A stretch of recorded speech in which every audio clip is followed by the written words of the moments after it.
Hello everyone, this is Rashinde, your chemist teacher. Once again, welcome all of you in my YouTube channel. तर विद्यार्थी मित्र हो, आज आपण नेक्स्ट जी आपली PYQ सिरीज जी स्टार्ट केलेली आहे आपण त्या PYQ सिरीजचा हा थर्ड व्हिडिओ मी आज आपल्याशी डिस्कशन करू इच्छितो. आजच्या सेशनमध्ये आपण MHT-CET 2021 व MHT-CET 2023 याच्यामध्ये जे काही क्वेश्चन्स बायोमॉलिक्युल्सवरती जे विचारले गेलेले आहेत याच्या संदर्भात आपण आज डिस्कशन करणार आहोत. तर फर्स्ट MCQ आपण डिस्कशन करूया. तर फर्स्ट MCQ जे आहे it is the identify basic alpha amino acid from following. म्हणजे आपल्याला विचारलं गेलं आहे काय की ॲमिनो ॲसिड जे आहेत आपल्या सर्वांना माहिती आहे की अल्फा अमिनो ॲसिड जे आहेत त्या अल्फा अमिनो ॲसिडचे जनरली 3 टाईप आपल्याला पाहायला मिळतात. एक आहे acidic amino acids, basic amino acids आणि थर्ड कोणते आहेत न्यूट्रल अमिनो ॲसिड्स. त्यापैकी बेसिक अल्फा अमिनो ॲसिड जे आहे ते आपल्याला कोणतं आहे ते त्या संदर्भात आपल्याला हा MCQ काय केलं विचारला गेला आहे. MHT-CET 2021 यावर्षी हा क्वेश्चन काय केलं आहे विचारला गेला आहे. It is very simple. Okay, तर ऑप्शन्स बघूया आपण. ए ऑप्शन दिलेला आहे ॲलेनिन दिलेला आहे, बी ऑप्शन आहे लायसिन, सी ऑप्शन जे आहे ते ॲस्पेरगिन दिलेला आहे आणि डी जो दिलेला आहे तो ग्लायसिन दिलेला आहे. लक्षात. आता हे 4 पर्टिक्युलर ॲमिनो ॲसिड्स आहेत. यापैकी आपल्याला बेसिक ॲमिनो ॲसिड कोणता आहे ते काय करायचं आपल्याला ओळखायचं आहे. आता यामध्ये जर आपण जनरली जर बघितलं तर जे काय आपण ॲज पर NCERT जर आपण बघितलं तर आपल्याला जो करेक्ट आन्सर जे असणार आहे दॅट इज अ लायसिन. कोणता असणार आहे? Lysine is the correct answer of this question. आता यामध्ये जर आपल्याला पाहिजे जर झालं तर असं लक्षात येईल तुमच्या की आता ह्याच्यामध्ये काय दिलं आहे तर this is the structure of lysine. हे जे काय दिलेलं आहे this is the structure of lysine. हे लायसिनचं स्ट्रक्चर दिलेलं आहे. आता यामध्ये how you have to identify amino acid the given amino acid is a basic acid or neutral. आता ह्यामध्ये ॲसिडिक कोणता आहे, बेसिक कोणता आहे, न्यूट्रल कसं आहे हे ओळखायचं कसं. तर याच्यामध्ये आपण ऑलरेडी डिस्कशन केलं आहे की जर ॲमिनो ॲसिडच्या स्ट्रक्चरमध्ये जर अमाइन ग्रुप जर जनरली कसे असतील जास्त असतील as compared to acid group जर असा असेल तर त्या केसमध्ये आपल्याला पाहायला मिळतं की जे गिवन ॲमिनो ॲसिड असेल त्याला आपण काय म्हणतो बेसिक ॲमिनो ॲसिड असं म्हणतो. So lysine is the correct answer of this question. ह्या क्वेश्चनचं करेक्ट आन्सर तुम्हाला त्यामध्ये पाहायला मिळतं, लक्षात घ्या. ओके, तर बघूया आपण next MCQ. Next MCQ is which of the following is an aldohexose. म्हणजे क्वेश्चन दिलेला आहे की याच्यामध्ये पर्टिक्युलर जे मोनोसॅकराइड्स आहेत तर बेस्ड ऑन फंक्शनल ग्रुप आपण पाहिलं की त्यामध्ये अल्डोहेक्झोज जर aldehyde as a functional group त्यामध्ये असेल तर त्या पर्टिक्युलर मोनोसॅकराइड्सला आपण काय म्हणतो अल्डोजेस असं म्हणतो. आणि number of carbon atom based on carbon atom त्याच्यावरून आपण मग त्याला aldo triose, aldo tetrose, aldo pentose, aldohexose अशा पद्धतीने आपण त्याचं डिवायडेशन केलं आपल्याला पाहायला मिळतं. आणि जर सपोज किटोन ग्रुप जर त्यामध्ये प्रेझेंट असेल तर त्याला आपण किटोजेस असं आपण म्हणतो की जर त्यामध्ये 3 कार्बन ॲटम असेल तर त्याला किटो ट्रायोज, 4 असेल तर किटो टेट्रोज अशा पद्धतीने आपण त्याचं डिवायडेशन आपण केलं पाहायला मिळतं. आजचा क्वेश्चन जो विचारला गेलेला आहे हा MHT-CET 2021ला क्वेश्चन विचारला गेलेला आहे. आणि जो काही क्वेश्चनचं ऑप्शन्स आहेत ते बघूया आपण. ए ऑप्शन जो दिलेला आहे काय नाव आहे ribose. Okay, B option that is glucose, C option that is fructose and D option is a triose. Okay, म्हणजे यामध्ये जर आपण पर्टिक्युलर जर पाहिलं तर हे वेगवेगळ्या प्रकारचे जनरली जे काही कार्बोहायड्रेट्स आहेत हे आपल्या त्यामध्ये दिले गेलेले आहेत. आता पर्टिक्युलर अल्डोहेक्झोज जर म्हटलं तर त्याचं स्ट्रक्चर काय असणार आहे. आता आपण जर अल्डोहेक्झोज म्हणजे काय पाहिजे त्यामध्ये aldehyde as a functional group पाहिजे. ओके, तर गिवन स्ट्रक्चर म्हणजे तुम्हाला दिसतं की त्यामध्ये फंक्शनल ग्रुप आहे त्याचबरोबर 1 2 3 4 5 अँड 6 टोटल किती कार्बन ॲटम आहेत तर 6 कार्बन ॲटम्स तुम्हाला त्यामध्ये पाहायला मिळतात. तर टोटल 6 कार्बन ॲटम्स आणि त्याचबरोबर त्यामध्ये as a aldehyde group present आहे. त्यामुळं aldohexose this is the open chain structure of glucose. So correct answer is a glucose. तर glucose is called as aldohexose. आपण त्याला ग्लुकोजला काय म्हणतो, अल्डोहेक्झोज असं म्हणतो आपण. त्याचबरोबर त्याला डेक्स्ट्रोज असं म्हणतो, कारण नॅचरली ऑकरिंग जे ग्लुकोज आहे हे डेक्स्ट्रोरोटेटरी फॉर्ममध्ये तुम्हाला पाहायला मिळतं. त्यामुळं glucose is called as a aldohexose, त्याला आपण अल्डोहेक्झोज असं आपण म्हणतो. Next MCQ is the identify trisaccharide from the following. हा क्वेश्चन MHT-CET 2023ला विचारला गेलेला आहे की तुम्हाला 4 ऑप्शन दिले आहेत आणि त्यापैकी तुम्हाला ट्रायसॅकराइड जो आहे तो कोणता आहे हा ओळखायला काय केलं, विचारला गेलेला आहे. अतिशय सिंपल असं MCQ विचारला गेलेला आहे. आता यामध्ये आपण काय आहे डायसॅकराइड, ट्रायसॅकराइड्स म्हणजे काय आहे लक्षात. तर डायसॅकराइड्स म्हणजे काय आहे, तर असा पर्टिक्युलर कार्बोहायड्रेट की ज्याचा हायड्रोलिसिस झाल्यानंतर त्याचे 2 युनिट्स मोनोसॅकराइड तुम्हाला झालेले पाहायला मिळतं, त्याला म्हणायचं आपण ट्रायसॅकराइड, डायसॅकराइड. आणि ट्रायसॅकराइड म्हणजे काय, असे कार्बोहायड्रेट्स की ज्यांचं हायड्रोलिसिस झाल्यानंतर 3 मोनोसॅकराइड युनिट तुम्हाला तयार झालेले पाहायला मिळतात. म्हणजे ट्रायसॅकराइड्स हे असे पर्टिक्युलर कार्बोहायड्रेट आहेत की ज्यांच्यामध्ये 3 पर्टिक्युलर मोनोसॅकराइड युनिट्स एकमेकांना ग्लायकोसायडिक लिंकेजच्या माध्यमातून जोडले गेलेले आहेत. ओके, तर बघूया आपण याच्यामध्ये ऑप्शन्स दिलेले आहेत बघा. ऑप्शन ए आहे माल्टोज, ऑप्शन बी आहे लॅक्टोज, ऑप्शन सी आहे रॅफिनोज आणि ऑप्शन डी आहे स्टॉयकोज.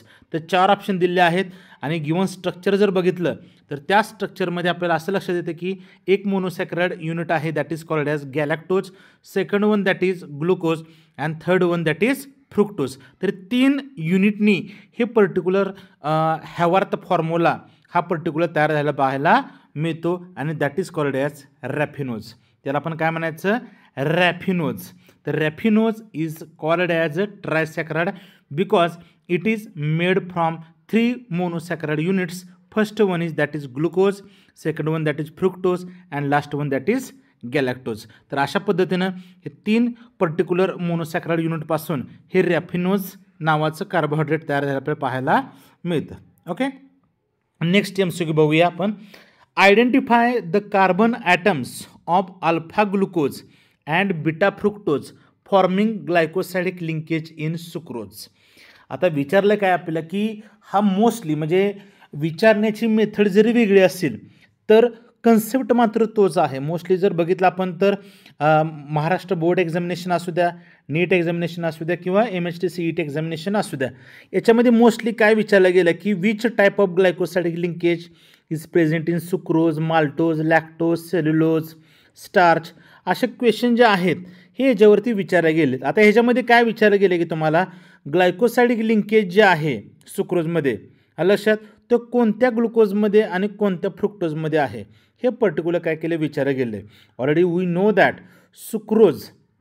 सुक्रोज जो आहे हा सुक्रोज कशापासून बनलेला आहे तर ग्लुकोज आणि फ्रुक्टोजपासून बनलेला आहे. आता हे स्ट्रक्चर तुम्ही याच्यामध्ये बघू शकता. This is the structure of this is the Haworth position of sucrose. तर ह्याच्यामध्ये ग्लुकोज आहे आणि फ्रुक्टोज आहे आणि ह्याच्यामध्ये जर बघितलं आपण जी ग्लायकोसायडिक लिंकेज जी प्रेझेंट आपल्याला असलेली पाहायला मिळते दॅट इज अल्फा 1-2. कोणते आहे, alpha 1-2. The first position of glucose म्हणजे ऑप्शन जर बी बघितला आपण तर C1 ऑफ ग्लुकोजची कोणती पोझिशन आहे that is first position. Okay, आणि C2 पोझिशन कोणती आहे तर याच्यामध्ये जर बघितलं आपण ओव्हरऑल तर ही C2 पोझिशन तुम्हाला त्यामध्ये बघायला मिळते. आता ओव्हरऑल जर बघितलं आपण तर ॲक्च्युली हे समोरासमोर दाखवलेलं आहे. ॲक्च्युली जर तुम्ही ॲज पर NCERT किंवा महाराष्ट्र बोर्ड बुकमध्ये जर बघितलं तर ग्लुकोज आणि फ्रुक्टोज असं स्ट्रक्चर वर खाली दाखवले गेलेले आहेत. काही अडचण नाही आहे, तर सिम्पल आहे. फक्त याच्यामध्ये लक्षात घ्या की C1 position of alpha glucose आणि C2 position of beta fructose याच्यामध्ये ग्लायकोसायडिक लिंकेज प्रेझेंट असेल आपल्याला पाहायला मिळते. Okay, so correct answer is B that is C1 of alpha glucose and C2 of beta fructose. Okay, next MCQ is which among the following alpha amino acids does not have chiral carbon atom. Okay, question अतिशय interesting आहे कारण alpha amino acids जर ज्यावेळी आपण amino ॲसिडची definition बघितलेली आहे की particular acid की ज्यामध्ये अमाइन ग्रुप प्रेझेंट आहे लक्षात. तर अमिनो ॲसिड जे आहेत त्या अमिनो ॲसिडमध्ये जर आपण ओव्हरऑल जर बघितलं आपण तर याच्यामध्ये असं पाहायला मिळतं आपल्याला की पर्टिक्युलर क्वेश्चन काय बघूया. Which among the following alpha amino acid does not have chiral carbon atom. म्हणजे मोस्टली जर आपण बघितलं हिस्टिडीन जर बघितलं तर it is basic amino acid. Glutamic acid जर बघितलं आपण तर that is acidic amino acid. Serine बघितलं तर हे वेगवेगळ्या प्रकारचे अमिनो ॲसिड्स तुम्हाला त्यामध्ये पाहायला मिळतात. फक्त या एंटायर स्ट्रक्चरमध्ये जर आपण बघितलं तर हिस्टिडीन म्हणजे तुम्हाला कायरल कार्बन बघायला मिळतो. म्हणजे 4 different functional group 4 different groups त्याला तुम्हाला जोडले गेले बघायला मिळतात. त्याचबरोबर ग्लुटॅमिक ॲसिडमध्ये पण आहे आणि सिरीनमध्ये सुद्धा आहे. पण ग्लायसिनमध्ये जर आपण बघितलं तर त्यामध्ये हा ॲसिड एक ग्रुप प्रेझेंट आहे डिफरंट NH2 ग्रुप प्रेझेंट आहे. परंतु हायड्रोजन इथं पण आहे आणि इथं पण आहे. म्हणजे 2 similar groups are present in which is attached in their structure. Okay, so as per definition it is not a chiral carbon. कारण chiral carbon असण्यासाठी असिमेट्रिक कार्बन ॲटम असला पाहिजे आणि असिमेट्रिक कार्बन ॲटम असण्यासाठी 4 डिफरंट ग्रुप्स त्या carbon ॲटमला जोडले गेले असले पाहिजेत. Okay, so correct answer is A glycine. कोणता आन्सर असणार आहे? Glycine is the correct answer of this question. Okay, next MCQ is which of the following is not correct about fructose. Okay, तर आपल्याला माहित आहे ग्लुकोज आणि fructose म्हणजे those carbohydrates which are present in fruits. Such a carbohydrate we called as fructose. म्हणजे mostly जे फळं असतात फळं की ज्यामध्ये जी शुगर आढळली जाते त्याला आपण काय म्हणतो? फ्रुक्टोज असं आपण. त्याच्यामध्ये जी शुगर आढळली जाते त्याला आपण काय म्हणतो? फ्रुक्टोज असं आपण म्हणतो. तर याच्यामध्ये जर क्वेश्चन काय विचारला गेला की which is not correct about fructose. आता फ्रुक्टोज ज्यावेळी आपण डिस्कशन करत असतो तर we know that it contain its molecular formula is C6H12O6. त्याचा असणारा मॉलिक्युलर फॉर्म्युला कोणता आहे? C6H12O6 आहे. ओके, त्याचबरोबर त्यामध्ये 6 कार्बन ॲटम प्रेझेंट आहेत आणि जो फंक्शनल ग्रुप जो असणार आहे तो कोणता असणार आहे? Ketone group as a functional group तुम्हाला त्यामध्ये पाहायला मिळतो. त्यामुळं it is ketohexose that is the correct related to fructose. त्याचबरोबर कार्बोनिल ग्रुप प्रेझेंट आहे की which is responsible for reduction. So it is also called as a reducing sugar. Okay, third option जो आहे that is laevorotatory. Mostly जे fructose असतात they are laevorotatory in nature. Last one its nature is its structure is hemiacetal. Actually this is not right. Why? Because it contain fructose contain ketone as a functional group. त्यामुळे हेमिॲसिटल नसते, त्यामध्ये हेमिकेटल तुम्हाला त्यामध्ये बघायला मिळतं. त्यामुळे overall जर बघितलं आपण तर above 3 options are related to fructose and last option is not related to fructose. It is related to glucose but not related to fructose. त्यामुळे as per the answer of this question this is the correct answer. Its structure is hemiacetal, is not correct about fructose. Okay, next one, which of the following phenomena is not explained by the open chain structure of glucose. म्हणजे जे open chain structure आहे ह्या open chain स्ट्रक्चरचे number of limitations होते आणि ह्या limitations जे particular जर ह्याच्यामध्ये जर आपण पाहायचं जर झालं तर हे लिमिटेशन्स पर्टिक्युलर कोणकोणते होते आणि कोणते नव्हते हे आपल्याला काय करायचं बघायचं. म्हणजे why there is need to study Haworth projection formula. लक्षात, हॅवर्थ प्रोजेक्शन फॉर्म्युला स्टडी करणं का गरजेचं पडलं? Because due to limitations of open chain structure. तर ह्याच्यामध्ये बघा formation of pentaacetate of glucose with acetic anhydride हे तर ओपन चेन स्ट्रक्चरमध्ये आपण कन्फर्मेशनची टेस्ट घेतलेली होती त्यामुळं ते आन्सर असू शकत नाही. Formation of oxime with hydroxyl amine हे पण पर्टिक्युलर आपण रिॲक्शन पाहिलेत. Formation of silver mirror with Tollens reagent हे पण आपण पर्टिक्युलर काय शकतो आपण सांगू शकतो. पण लास्ट जे आहे that is formation of alpha and beta form of glucose it is not related to open chain structure. It is related to the Haworth portion formula. So option D is the correct answer of this question. Okay, next one, what is the value of specific rotation exhibited by fructose molecule. जो fructose molecule जो आहे हा dextrorotatory आहे का लिओरोटेटरी आहे, हे पहिली गोष्ट आपण समजून घेणं गरजेचं आहे. तर या पोलॅरिमीटरच्या सहाय्यानं आपण जे नॅचरली ऑकरिंग कार्बोहायड्रेट्स आहेत हे डेक्स्ट्रोरोटेटरी आहे का लिओरोटेटरी आहेत हे आपण पर्टिक्युलर काय करू शकतो, आपण सांगू शकतो. जर ग्लुकोज बघितला आपण तर ग्लुकोज कसा आहे, डेक्स्ट्रोरोटेटरी आहे आणि फ्रुक्टोज कसा आहे, लिओरोटेटरी आहे. त्यामुळे ऑप्शन जे दिलेत +52.7 डिग्री ए आहे, बी ऑप्शन आहे -92.4 डिग्री आहे, ऑप्शन सी आहे +66.5 डिग्री आणि डी ऑप्शन आहे -40.3 डिग्री. Okay, so correct. जर जनरली आपण जर बघितलं तर फ्रुक्टोज इज अ लिओरोटेटरी लक्षात. So negative sign that is -92.4 degree. MHTCET 2023मध्ये हा क्वेश्चन काय केलं तर त्यामध्ये विचारला गेलेला होता. Okay, next one that is what is the number of OH groups present in one molecule of ribose. लक्षात, रायबोज जर बघितलं आपण तर जवळपास MHTCET 2021, 22 आणि 23 या तिन्ही वर्षी रायबोजचे रिलेटेड क्वेश्चन विचारले गेलेत. लास्ट सेशनमध्ये पण आपण डिस्कशन केलं होतं की रायबोजमध्ये प्रायमरी आणि सेकंडरी OH ग्रुप किती प्रेझेंट आहेत त्याच्या रिलेटेड क्वेश्चन विचारला गेला होता. आजचा क्वेश्चन जो आहे की ज्यामध्ये what is the number of OH groups present in one molecule of ribose. तर रायबोजचं स्ट्रक्चर इथं मी मेन्शन केलं आहे. यामध्ये बघू शकता दिस इज 1 2 3. लक्षात, टोटल जर बघितलं आपण तर 1 2 3 1 2 3 4 आणि 5. लक्षात, याच्यामध्ये जर बघितलं आपण तर एक OH ग्रुप इथं मिसिंग आहे. लक्षात, तर टोटल जर बघितलं तर 1 2 3 4 total 4 hydroxyl groups are present in their structure of ribose. त्यामुळे करेक्ट जे आन्सर असणार आहे दॅट इज 4 असणार आहे. Okay, next one that is last MCQ of the session is identify non reducing sugar from the following. Okay, आता याच्यामध्ये जर आपण पाहिलं तर नॉन रिड्युसिंग शुगर आपल्याला काय करायचे ओळखायला त्याने काय केले सांगितलेली आहे. Already you know that which sugar we called as reducing sugar and which sugar we called as non reducing sugar. लक्षात, म्हणजे मोनोसॅकराइड जे असतात मोनोसॅकराइड त्या मोनोसॅकराइडमध्ये मग ते aldehyde as a functional group aldoses असतील किंवा ketone as a functional group असणारे कीटोजेस असतील की जे they are generally reducing sugar because in their structure carbonic group is free.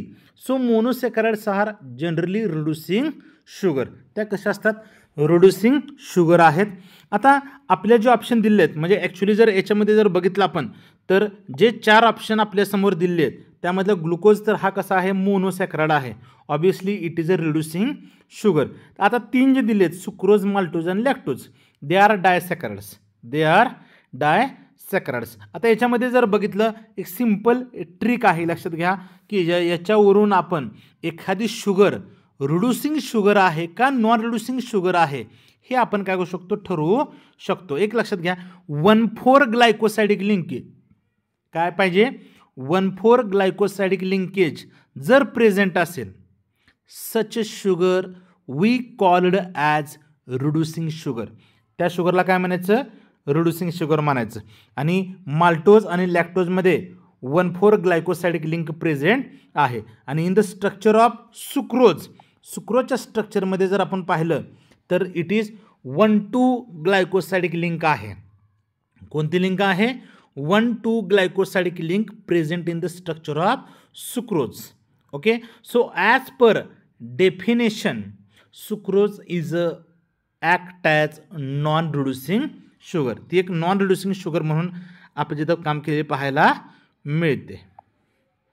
आता यानंतर the super trick of the day 3 आजचा 3रा दिवस आहे की याच्यामध्ये आपण ह्या PYQ सिरीज जी आहे आपण स्टार्ट केले बायोमॉलिक्यूलची. याच्यामध्ये अजूनही पर्टिक्युलर काही व्हिडिओज येणार आहेत की ज्यामध्ये माझा एकच प्रयत्न असणार आहे की टोटली जेवढे काही number of particular PYQs available होतील ते सगळे PYQ आपल्या ह्या राज सर केमिस्ट्री हा जो काही चॅनल आहे, ह्या चॅनलच्या माध्यमातून तुम्हाला याचे व्हिडिओज तुम्हाला मी प्रोव्हाइड करण्याचं काम करणार आहे. त्याचबरोबर ज्यावेळी हे MHT-CETचे ज्यावेळी सेशन PYQचे कंप्लीट होतील, त्यानंतर मी नीट एक्झामिनेशन आहे आणि JEE एक्झामिनेशन आहे, ह्या एक्झामिनेशनमध्ये बायोमॉलिक्युलरवरती जे क्वेश्चन विचारले गेलेत त्याचे पण मी व्हिडिओज तुम्हाला प्रोव्हाइड करणार आहे. तर बघूया super trick of the day 3. Okay, आणि ट्रिक जी दिलेली आहे, ट्रिक टू नो पॉलिसॅकराइड. आपल्याला पॉलिसॅकराइड्स कसे ओळखायचे याच्या संदर्भात ही ट्रिक आपल्याला अवेलेबल केलेली आहे. तर ट्रिक आहे गम से जिन स्टार इंसान हिमेश. तर we know that Himesh Reshammiya या लक्षात एक स्टार आहे, एक असा इंसान आहे की जो जनरली स्टार आहे. लक्षात की पर्टिक्युलर त्याच्या रिलेटेड ही ट्रिक आपण तयार केलेली आहे. तर ट्रिक आहे गम से जिन स्टार इंसान हिमेश. गम म्हणजे काय, तर गम म्हणजे गम लक्षात की ज्यामध्ये जे पॉलिसॅकराइड्स आहेत लक्षात की ज्याचा हायड्रोलिसिस झाल्यानंतर मोर दॅन तुम्हाला जनरली पर्टिक्युलर मोर दॅन 10 तुम्हाला जनरली पॉलिसॅकराइड युनिट तयार म्हणजे मोर दॅन 10 मोनोसॅकराइड युनिट्स तयार झाल्यापासून पाहायला मिळतात. मग त्यांना आपण काय म्हणतो, पॉलिसॅकराइड्स. तर gum is a example of polysaccharide. Say for cellulose, जे पेपर्स वगैरे असतात ते पेपर तयार करण्यासाठी, किंवा कॉटन जे आहे कापूस त्याच्यामध्ये सेल्युलोज तुम्हाला पाहायला मिळतो. जिन ग्लायकोजिन. ओके, स्टार म्हणजे स्टार्च, इन्सान म्हणजे इन्शुलिन, आणि हिमेश म्हणजे काय असणार, हिपेरिन असणार. ओके, तर एक अत्यंत महत्त्वाची आणि अशी इम्पॉर्टंट ट्रिक आहे की याचा बेनिफिट तुम्हाला कधी मिळणार आहे की जर तुम्हाला असे क्वेश्चन विचारले गेले की which of the following carbohydrate is a polysaccharide, monosaccharides, oligosaccharide, disaccharides, असे नंबर ऑफ MCQs वेगळ्या मल्टिपल चॉईस जे काय बुक्स आहेत त्या वेगळ्या बुक्समध्ये तुम्हाला बघायला मिळतात. पण ह्या ट्रिकच्या माध्यमातून डेफिनेटली तुम्हाला हे सगळे पॉलिसॅकराइड्स काय ते लक्षात राहतील. ओके, तर अशा पद्धतीनं जनरली आजचा जो काय सेशन जो आहे, आजच्या या सेशनमध्ये आपण हे ट्रिक आपण बघितलेले आहे. तर माझं असं वाटतं की आपण पर्टिक्युलर हा जो काय सेशन चालू केलेला आहे, तर राज सर केमिस्ट्री 69 हा जो काय चॅनल आहे, ह्या चॅनलच्या माध्यमातून आपण एकमेकांशी संवाद करतो आहे. तर मला वाटतं डेफिनेटली हा माझा व्हिडिओ जर आपणास आवडला असेल तर तुम्ही माझ्या जो चॅनल आहे राज सर केमिस्ट्री, या चॅनलला तुम्ही सबस्क्राईब करा, त्याचबरोबर लाईक करा, आणि जे तुमचे फ्रेंड्स असतील की जे MHT-CET असेल, नीट असेल, किंवा JEE एक्झामिनेशनची प्रिपरेशन करतात, डेफिनेटली त्यांना त्यांच्यापर्यंत हा व्हिडिओ नेण्याचा प्रामाणिकपणे प्रयत्न करा. Okay, thank you very much. Have a nice day.